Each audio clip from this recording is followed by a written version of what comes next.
Hello and welcome to Brandex Reviews. I'm going to try and make this a quick one basically. Today we're going to be talking about the Avengers films and how they all tie in together.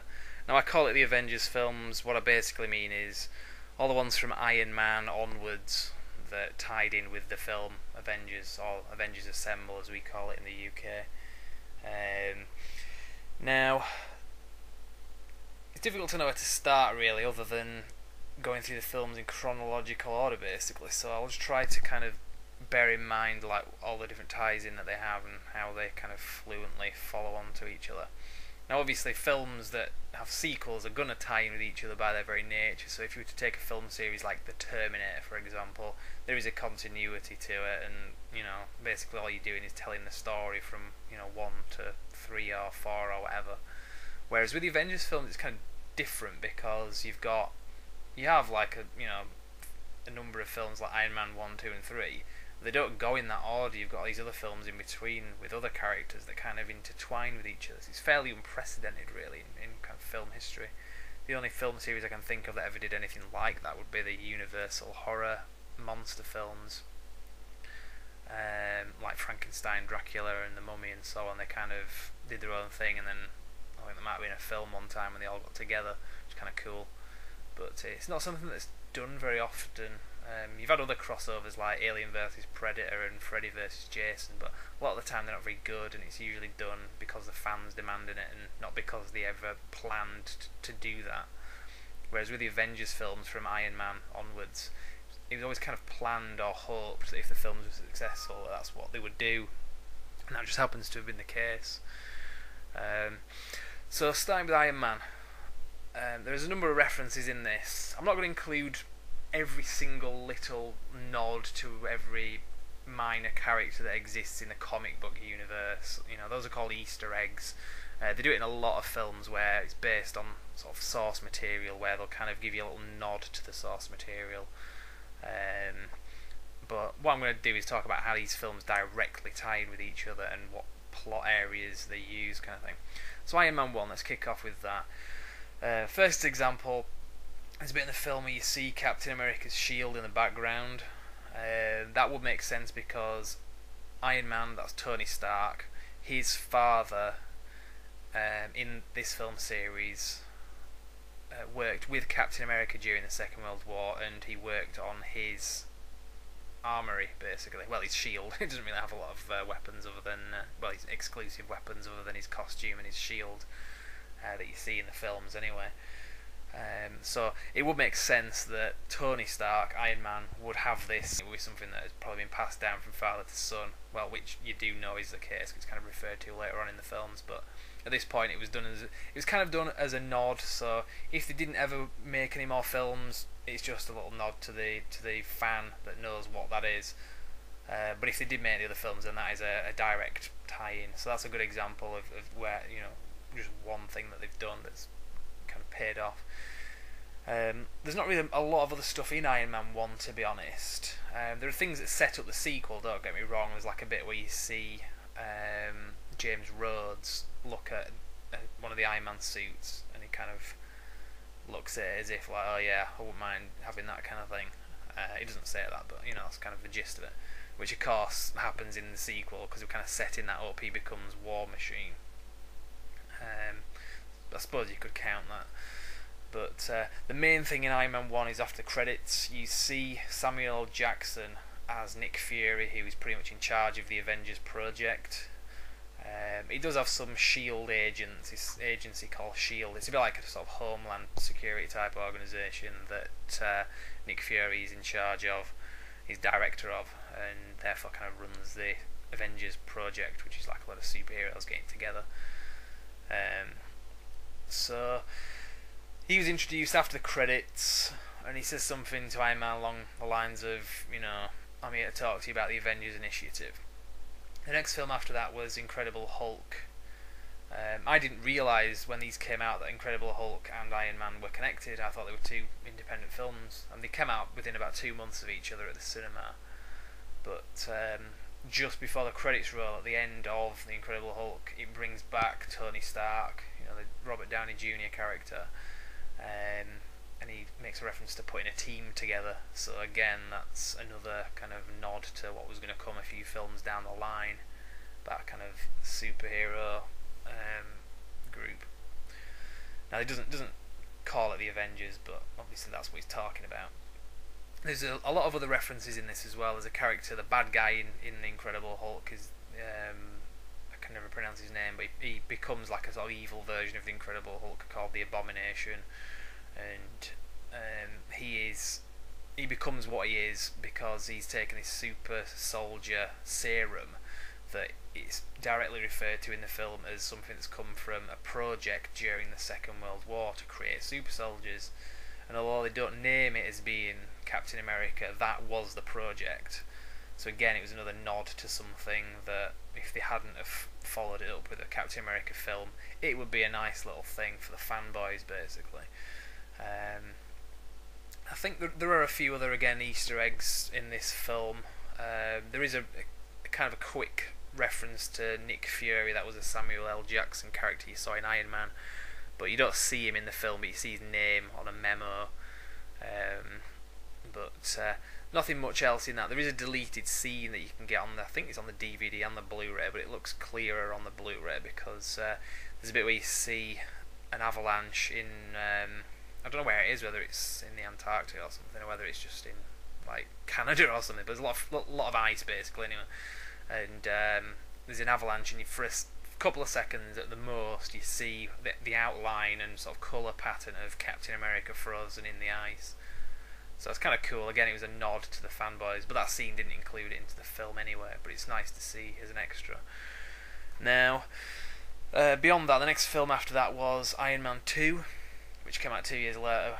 And in this film, it's littered with references to the Avengers. I mean, you probably just have to watch the film for yourself. But there are a few sort of subtle references. There's a reference to Captain America, the same shield that you saw in Iron Man 1, you see again in Iron Man 2, but it's a bit more of an in-your-face reference because one of the shield agents, Agent Coulson, picks it up and kind of says to Tony Stark, like, do you realise what this is? Where did you get it, kind of thing. So again, it's another. I think by this point they knew they were going to do Captain America film and and other stuff as well. So it's pretty cool to see that. There is also a bit where you see Tony Stark looking through his father's documents, and he sees a diagram of this thing called a Tesseract, which is this like energy source, cosmic cube type thing, which I'll get to in a minute. But the main thing in Iron Man 2 is after the credits you see one of the SHIELD agents in New Mexico in a sort of desert area, and he sees a massive crater, and in the crater is Thor's hammer. So that was the next film. Thor, like Iron Man 2, has a lot of SHIELD references in it. I don't think it mentions the Avengers by name, but it's SHIELD, the Homeland Security type organisation, are in this film. There's a sly reference to the Incredible Hulk. One of the characters makes a comment about a scientist that he knew that worked on gamma radiation that went missing after SHIELD turned up. So again, he doesn't name the Incredible Hulk, but that's what they're talking about.